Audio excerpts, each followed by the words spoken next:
Nathan, please. We'll pay rent. We'll get jobs. Just don't do this. I looked at him. Really looked at him. The man who raised me, who taught me to ride a bike, who came to my high school graduation. He was also the man who'd called me ungrateful, who'd let me pay his bills for 4 years without a word of thanks, who'd removed me from the family chat like I was disposable. You had 4 years to get jobs, I said quietly. 4 years to contribute something. Anything. You chose not to. We didn't realize? You didn't think about it at all, I interrupted. That was the problem. You just took and never once asked what it was costing me. What did it cost you? Dad asked. You make plenty of money. It cost me every month of wondering if my own family saw me as a person or just an ATM. It cost me every holiday dinner where you complained about people on government assistance while I paid your mortgage. It cost me my respect for you. I paused. And then it cost me a spot in the family group chat, which is when I realized you didn't even see me as family anymore. Just a resource. I walked away. Behind me, I heard Mom crying, but I didn't look back. June 7th, 6:47 p.m. I sat in my car across the street from the house, my house, watching the sheriff's deputies supervise as my family loaded their belongings into a U-Haul truck. They'd waited until the absolute last moment, probably hoping I'd change my mind. I hadn't. Mom was crying, had been crying for hours based on her swollen face. Dad was stone-faced, angry, directing the movers with sharp gestures. Kimberly was on her phone, probably telling everyone who would listen what a monster I was. One of the deputies walked over to my car. Mr. Wilson? You're the property owner? Yes. They're almost done. Should be out within the hour. You want to do a walk-through before we clear the premises? Please. The house was a disaster. They'd taken furniture I'd never seen before, stuff they must have bought recently, probably out of spite. The walls had holes where they'd ripped down picture frames. The carpet in the living room had a suspicious stain that definitely hadn't been there before. In the kitchen, every cabinet door hung open, and they'd taken all the appliances, even the microwave that had been built in. You're documenting this, right? The deputy asked. Every inch, I replied, taking photos on my phone. In the master bedroom, someone had carved words into the wall behind where the headboard would have been, ungrateful son. The letters were deep, deliberate. The deputy winced. That's going to be a repair. That's going to be a lawsuit, I corrected. Downstairs, I found Dad in the garage loading the last few boxes. We hadn't spoken directly since the courthouse. Satisfied? He asked without looking at me. Not particularly, I said. You vandalized my property. Our property. This was our home. No, Dad. It was my property that I let you live in. There's a difference. He finally turned to face me. You've changed, Nathan. The boy I raised would never have done this. The boy you raised paid your mortgage for 4 years and got kicked out of a group chat for his trouble, I replied. Maybe he got tired of being taken advantage of. We didn't take advantage. You absolutely did, I interrupted. You knew exactly what you were doing. Free housing, free utilities, free everything, and you never once said thank you. Never once offered to contribute. You just kept taking and acted like it was your right. We gave you life! Dad's voice rose. We raised you! You did the legal minimum required of parents, I said, cutting him off. And then I did 4 years of optional financial support that you treated as mandatory. We're even, Dad. More than even. A sheriff's deputy appeared in the garage doorway. Sir, we need you to clear the property now. Dad grabbed his last box and walked past me without another word. I stood in the empty garage and felt absolutely nothing. No guilt, no sadness, no relief, just nothing. The U-Haul pulled away at 7:34 p.m. I watched it disappear down the street, then went inside my house. My house.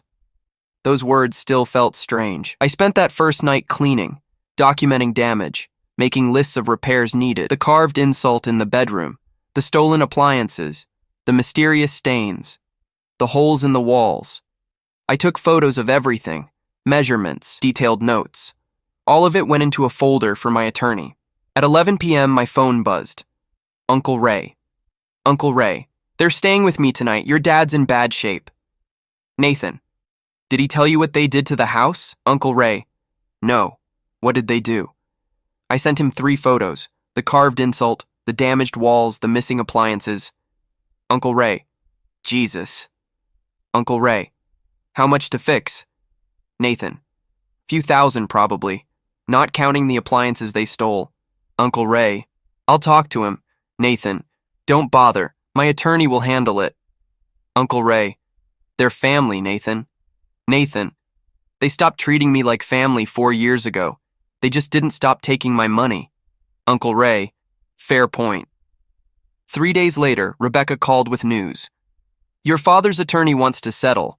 They'll pay for all damages and return the appliances in exchange for you not pressing criminal charges. How much are they offering? Full cost of repairs plus replacement value of the appliances, about $8,000 total. They don't have $8,000, I said. They're getting a loan. Your uncle is co-signing, apparently. So Uncle Ray had talked to them, and apparently the reality of the damage had sunk in. I wanted in writing that this settles all claims between us, I said. Complete severance. No future contact, no future claims, nothing. That's pretty final, Nathan. That's the point. The settlement was signed on June 15th. $8,000 deposited into my account. All appliances returned and reinstalled.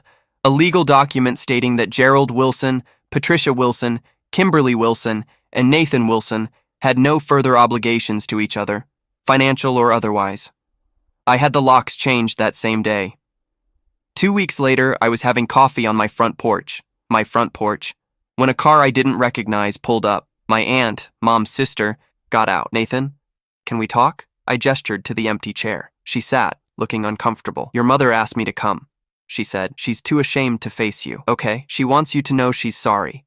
That she didn't realize how much you were doing, or how much it was costing you, or how badly they were treating you. She hearted a message about me being too negative, I said. She knew exactly how she was treating me. She was scared, my aunt said. Your father can be difficult. She went along with him to keep the peace. She's been going along with him my whole life, I replied. That's not an excuse. I know. My aunt sighed. I told her the same thing. I've been telling her for years to stand up to him, but she never does. She pulled an envelope from her purse. She wanted me to give you this. Inside was a handwritten letter. Mom's looping cursive covered 3 pages. Apologies, explanations, excuses. How she didn't realize I'd felt unappreciated. How the group chat thing was a mistake. How she'd tried to convince Dad to get a job, but he wouldn't listen. How she hoped someday I could forgive them. I read it twice, then folded it and put it back in the envelope. Are you going to respond? My aunt asked. No, I said. There's nothing to say. She's your mother, Nathan, and I was her son. Past tense, apparently. I looked at my aunt. Did she tell you they carved ungrateful son into my bedroom wall? My aunt's face fell. They did what? Among other things. I have photos if you want to see them. I can't believe they... She trailed off. Your uncle mentioned damage, but not that. There's a lot they're not mentioning, I'm sure. We sat in silence for a moment. Then my aunt said, You're not going to forgive them, are you? Why should I? Because they're family. So was I said quietly. But that didn't stop them from treating me like an ATM with legs. My aunt didn't have an answer for that. She left a few minutes later, taking Mom's letter with her. 3 months later, I was having dinner with my friend Marcus from work when he asked the question I'd been dreading. Do you ever regret it? I knew what he meant. The eviction, the severance, the complete cutting off of my family. We'd talked about it over beers before, but he'd never asked that specific question. No, I said, and meant it. Not even a little? Not even a little. I took a sip of my drink. You know what I regret? The 4 years before. Every month I paid their bills and told myself it was temporary. Every holiday I sat through Dad's lectures about personal responsibility while I was being his bank account. Every time I made excuses for them to myself. Uncle Ray still talks to you though, right? Yeah. He gets it now. He saw the numbers, saw the damage they did, saw the legal documents. He apologized for initially taking their side. Marcus nodded. What about your mom's sister? We're civil. She doesn't push the family reconciliation thing anymore. I paused. She told me last month that Mom and Dad are living in a one-bedroom apartment in Gresham. Dad finally got a part-time job at Home Depot. Mom's working at a grocery store. How do you feel about that? Good for them? I shrugged. They're doing what they should have done 4 years ago, what they could have been doing all along instead of living off me. And Kimberly? Still unemployed, still living with them, still posting on Facebook about how I destroyed the family. I showed him her latest public post, a long screed about entitled millennials who forget where they came from and abandon their families for money. Marcus read it and snorted. The irony is incredible, right? I abandoned them for money. I was giving them money. They abandoned me when they decided I wasn't worth keeping in a group chat. My house had been fully repaired by late July. New appliances, patched walls, fresh paint, new carpet. I'd hired a landscaper to fix the garden and finally deal with that peeling paint on the shutters. It looked better than it ever had when they lived there. I'd turned Kimberly's old room into a home office. Dad's garage workshop was now a home gym. Mom's sewing room was a guest bedroom, though I hadn't had any guests yet. The whole place felt different, lighter somehow, like a weight had been lifted. In September, I got a LinkedIn message from a recruiter. A company in Seattle was looking for someone with my exact skill set. The position paid $185 with full relocation assistance. I thought about it for exactly 1 day before accepting. The house sold in October for $425. After paying off the remaining mortgage and closing costs, I cleared $118,000 profit. Add that to the $192,000 I'd already paid into it, and my family had cost me $74,000 net over 4 years. I considered it tuition for a very expensive life lesson. People will take exactly as much as you let them, and family isn't defined by DNA. It's defined by who shows up when it costs them something. Uncle Ray helped me pack on moving day. We were loading boxes when he said, "Your dad asked me to give you a message." I paused. Yeah? He said to tell you the job at Home Depot is harder than he expected, that his feet hurt every night, that he finally understands what real work feels like again. Okay. That's it? Just okay? What do you want me to say, Uncle Ray? Good for him. He's 57 years old and just now figuring out that jobs are hard. That's not inspiring. It's pathetic. He also said, Ray hesitated. He said he's sorry. Did he say what for? For all of it, I think. Then he can put it in writing and send it to my attorney, I said, going back to the boxes. We have a legal agreement. All communication goes through lawyers. Ray was quiet for a moment. Then, you really meant it, didn't you? The complete severance thing. Every word. Most people can't do that. Cut off their whole family. Most people's families don't carve insults into their walls and steal their appliances, I pointed out. Ray nodded slowly. Fair. We finished loading the truck in silence. Seattle was a fresh start. New job, new city, new life. Nobody here knew about the family drama. I was just Nathan Wilson, senior software engineer, no baggage, no history. I bought a condo near Pike Place Market with my house profit. 1 bedroom because I didn't need space for family to visit. Top floor because I liked the view. Doorman building because I liked security. I never changed my phone number, though. Part of me wondered if they'd ever call. A real apology, maybe. Acknowledgement of what they'd done. Something. They never did. A year after I moved, Uncle Ray sent me a Christmas card. Inside was a family photo from their Christmas gathering. Mom and Dad looking older, tired. Kimberly looking exactly the same. They were standing in front of a small, sad-looking Christmas tree in what I assumed was their apartment. No message, just the photo.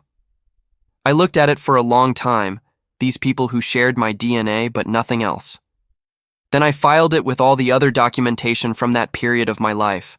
The spreadsheets, the legal documents, the photos of damage. A complete record of what happens when family treats you like a resource instead of a person. Someone at work asked me once if I had family in the area. No, I said. No family. And I meant it.